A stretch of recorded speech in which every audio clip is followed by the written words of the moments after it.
आपके साथ मैं हूं पुनीत और सीधे आपको रायपुर ले चल रहे हैं।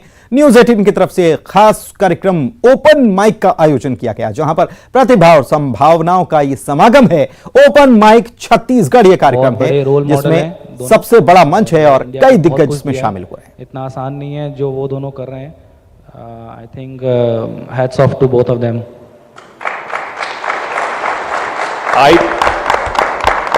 आईपीएल में ग्लैमर भी बहुत है, उस ग्लैमर का आपकी लाइफ पर कोई असर पड़ा आपको लगता है? जी, पहले जो 2-3 आईपीएल थे डेफिनेटली मैं एक्सेप्ट करूंगा, उससे मुझे फ़र्क पड़ा। बट आपको वो फेस आता है तो आपको सीखना भी ज़रूरी है, तो मैंने वो सीखा भी।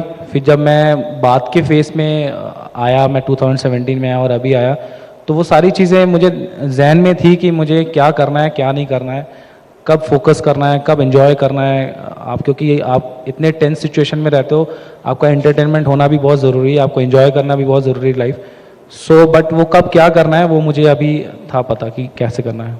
आपकी सिस्टर यहाँ पर हैं, वो कुछ राज बताएंगी आप एंजॉय कैसे करते हैं जो आपके पापा मम्मी को भी नहीं पता। He is a big fan of Sidhu Moosewala. Sidhu Moosewala. और क्या क्या करते थे ये? और कुछ नहीं, मैं लगी रहती थी इसकी स्टडीज़ के पीछे और ये खेलता रहता था। जब भी मैं उसको बोलती थी बेटा भाई पढ़ ले एग्ज़ाम है कल तेरा, तो बोलता है छोड़ ना बहन, ये सब में कुछ नहीं रखा है, तो एक दिन मेरे को टीवी में देखना। और वो आज सच हो गया। पहली बार आपने टीवी पे कब देखा?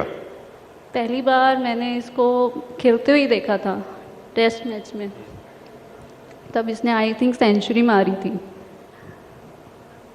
टेस्ट मैच नहीं है, वो रणजी ट्रॉफी है। टेस्ट मैच अभी खेला था। Right, Ranji trophy. तो तब आपको याद आया कि भाई ने कहा था कि टीवी पे देखना? बहुत, मतलब देख के मेरा रोना ही निकल गया था। मतलब मैं इतनी इमोशनल हो गई थी कि मतलब वो दिन मुझे याद है कि जिस दिन उसने मुझे बोला था कि देखना बहन एक दिन मैं तू मेरे को टीवी में देखेगी, वो देख के मुझे बहुत प्राउड फील हुआ उस दिन। और ग्राउंड पे आपको याद आ रहा था कि आपने बोला था? नहीं याद आया मुझे। बचपन के मेरे छोटे ब्रदर की बेटी और ये दोनों जब इसके साथ खाना खाती थी ना, तो बोलता था तुम लोग यानी कि एक बड़े खिलाड़ी के साथ खाना खा रहे हो, बचपन में बोल रहा था। तो वो आज दिन हमारे सामने आ गया हुआ है।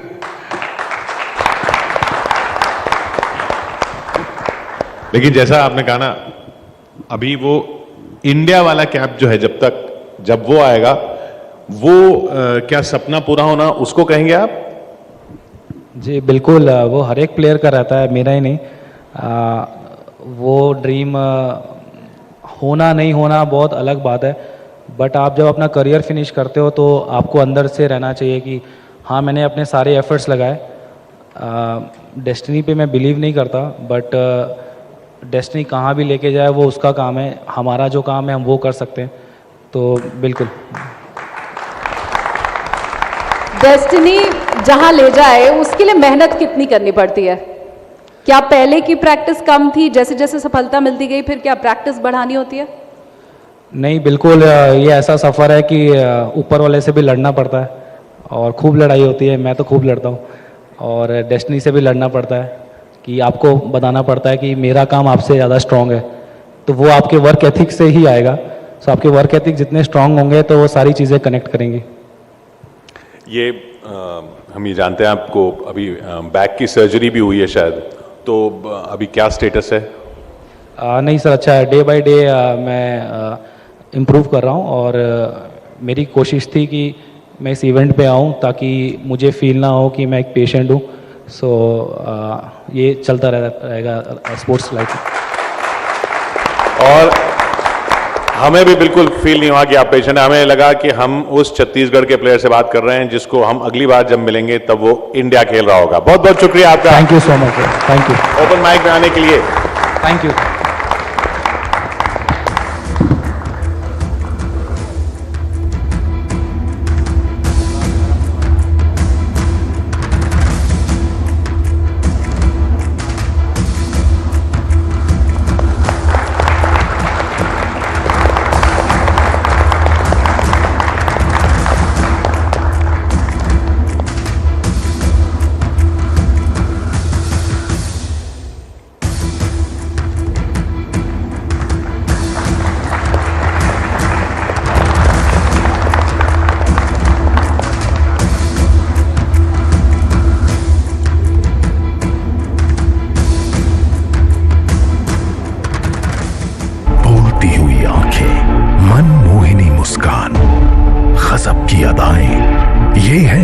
की पहली ट्रांस क्वीन वीना सेंद्रे। छत्तीसगढ़ के छोटे से गांव मंदिर हासौंत की रहने वाली ट्रांसजेंडर वीना का संघर्ष बचपन से ही शुरू हो गया। बच्चे उनसे कतराते थे, मजाक उड़ाते थे। वीना ने इससे बचने के लिए पढ़ाई तक छोड़ दी थी, मगर फिर हिम्मत जुटाई। वीना मॉडलिंग की दुनिया में उतर गई। 2018 में मुंबई में नेशनल लेवल ब्यूटी कॉन्टेस्ट में उन्होंने ट्रांस क्वीन का खिताब अपने नाम किया। इसके बाद बैंकॉक में वीना ने मिस इंटरनेशनल क्वीन प्रतियोगिता में भी भारत का नाम बढ़ाया। मॉडलिंग के बाद वीना ने म्यूजिक एल्बम में हाथ आजमाया, साथ ही वो राजनीति में किस्मत आजमाने भी उतरी। साल 2019 में वीना सेंद्रे ने कांग्रेस की सदस्यता सीएम भूपेश बघेल की मौजूदगी में ली। ट्रांसजेंडर क्वीन बनकर वीना ने न सिर्फ अपने सपनों को एक नई उड़ान दी, बल्कि एक समुदाय को मंच भी दिया है। स्वागत कीजिए ट्रांस क्वीन और रोल मॉडल वीना सेंद्रे का।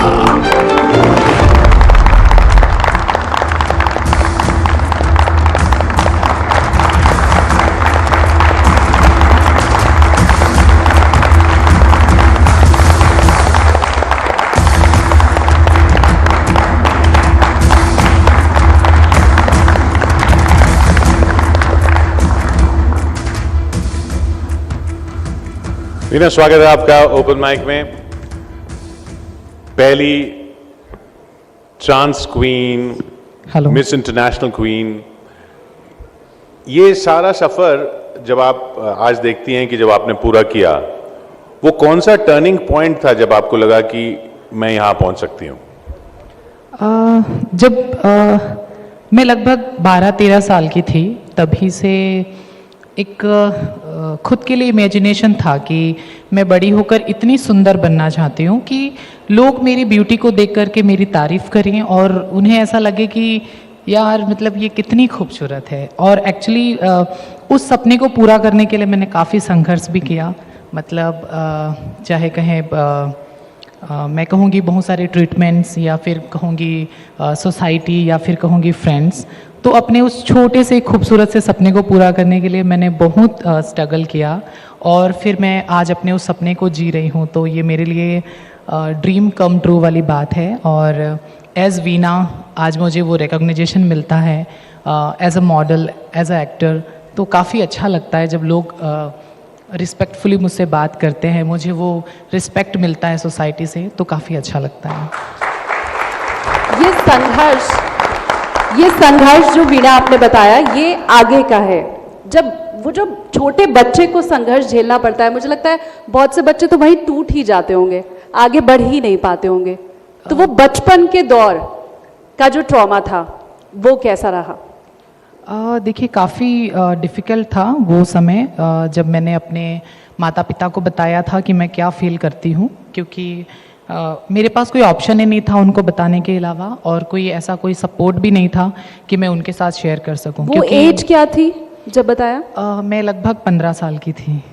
सो उस समय मुझे वो समझ में तो आ रहा था कि कुछ तो डिफरेंट है मेरे अंदर, और शायद मैं इस शरीर के लिए नहीं हूँ जिस शरीर में मेरा जन्म हुआ है। मुझे ऐसा लगता था कि शायद मुझे अपने आप को वो एक परफेक्ट सोल के साथ एक परफेक्ट बॉडी जो हम कह सकते हैं देखते हैं, वो मुझे चाहिए था। तो मैंने लगभग मैं 15 साल की थी उस टाइम पे मैंने अपने मम्मी से शेयर किया था कि मैं क्या फ़ील करती हूँ और किस तरीके से अपनी लाइफ को आगे जीना चाहती हूँ। थोड़े समय के लिए मम्मी नाराज़ हुई थी, उन्हें भी समझ नहीं आया था, क्योंकि हम जिस समाज में जीते हैं या हम जिस तरीके की मेंटालिटी को हम अभी तक जो समझते हैं, तो उसमें क्या होता है कि आप सडनली कुछ भी चीज़ बदल जाती है तो हम एक्सेप्ट नहीं कर सकते हैं उस चीज़ को। तो वैसा ही हुआ था, मम्मी ने एक्सेप्ट नहीं किया, मतलब उनको ऐसा लगा कि क्या बातें कर रही है, ये क्या बोल रही है। बट एक समय के बाद वो धीरे धीरे उस चीज़ को समझने लगी कि अगर मैं नहीं समझूंगी तो कौन समझेगा फिर, क्योंकि एक बच्चे के लिए माँ बाप ही उसका सब कुछ होते हैं ना।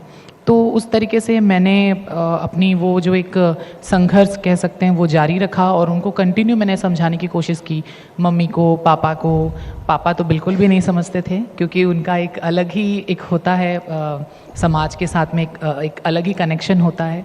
और मम्मियों का ऐसा होता है कि वो थोड़े से इमोशनल होते हैं, उन्हें पता होता है कि बच्चे को कब तकलीफ़ हो रही है या कब भूख लग रहा है। तो एक माँ ज़्यादा अटैच होती है बच्चे से, मुझे ऐसा लगता है। तो उस तरीके से मम्मी ने मेरी बातों को समझा और वो मुझे मैं कहूँगी सबके सामने, इवन मेरे पूरे परिवार के सामने, उन्होंने मुझे जैसी मैं हूँ उस तरीके से उन्होंने मुझे एक्सेप्ट किया। तो ये मेरे लिए बहुत, मतलब मैं कहूँगी कि मेरी ज़िंदगी का सबसे बड़ा टर्निंग पॉइंट यही था जब मेरी मम्मी ने मुझे सबके सामने एक्सेप्ट किया। लेकिन आपके बताने के पहले तक आपकी मम्मी भाप नहीं पाई थी, घर वालों को कभी समझ ही नहीं आया था जब तक आपने बता नहीं दिया उसके पहले?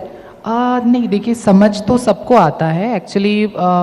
मम्मी को भी समझ में आया ही होगा डेफिनेटली, क्योंकि मे भी जब मैं छोटी रही होंगी तो उस टाइम पे मैंने कभी भूख के लिए रोया होगा तो मम्मी को समझ ही आया होगा कि बच्चे को भूख लगी है। तो उस तरीके से हर माँ अपने बच्चे को समझती है कि कब उसे भूख लगनी है या कब उसे खाना चाहिए। तो उस तरीके से मम्मी को भी समझ में आया होगा। लेकिन सोसाइटी का इतना प्रेशर होता है कि हम कहना तो नहीं चाहते, लेकिन कहूँगी मैं कि हम एक पुरुष प्रधान समाज में रहते हैं। तो वहाँ पे जब कोई इस तरीके का कदम उठाने की कोशिश करता है तो घर वाले भी कहीं ना कहीं सप्रेस करते हैं कि अरे समय के साथ सब ठीक हो जाएगा, थोड़ा समय दे दो, सब ठीक हो जाएगा। तो इस तरीके से मम्मी भी टालती रही कि समय के साथ सब ठीक हो जाएगा। और एक्चुअली समय के साथ अब सब ठीक ही हो गया। मतलब मैं अपनी रियल आइडेंटिटी के साथ आज सोसाइटी में हूँ, अपने पेरेंट्स के साथ हूँ और मैं अपनी इसी आइडेंटिटी के साथ मैं काम कर रही हूँ, मुझे वो रिस्पेक्ट मिल रहा है। तो मैं कहूँगी कि वो मम्मी को पता ही था बचपन से कि मैं क्या चाहती हूँ। आपकी मम्मी यहाँ पर हमारे साथ हैं। सबसे पहले आपको कब लगा कि नहीं इसकी बात सुननी चाहिए? बीना को पहले हम लोग बहुत उसको चिल्ला रहे थे, फिर उसके लाइफ में देखते देखते देखते वो थोड़ा लाइफ में अपना बढ़ते गई तो हम लोग को भी खुशी लगा, तो हम लोग उसको एक्सेप्ट कर लिए। तो अपने मन में जो करना चाहती हो कर ले, हम लोग को अच्छा लगेगा। ऐसा करके हम लोग एक्सेप्ट करें। दीदी, जीजा, चाचा, चाची, माँ, पापा तो नहीं, इंतकाल हो गए थे। उसके बाद हम लोग सब उसको एक्सेप्ट करें और अपने घर में रखने लगे। हमको खुशी मिला, बहुत खुशी दी, बहुत हम लोग को दी, सुख दी। सब बहुत हो करके थूक रहे थे, हंस रहे थे। अब सब उसको लाइफ में अच्छे बोलते हैं, चाचा, चाची, उसके दीदा, जीजी, सब अच्छे बोलते हैं।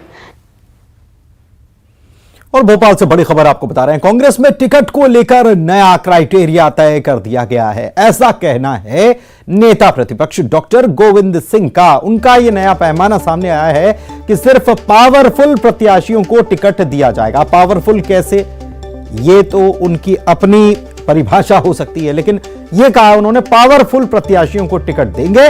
टिकट बंटवारे को लेकर नेता प्रतिपक्ष ने बयान दिया है, कहा है बीजेपी गुंडागर्दी, लाठी और गोली चलाकर बूथ कैप्चरिंग करती है और बीजेपी की गुंडागर्दी के मुकाबले के लिए मजबूत प्रत्याशी चाहिए। क्या कहा, सुनिए।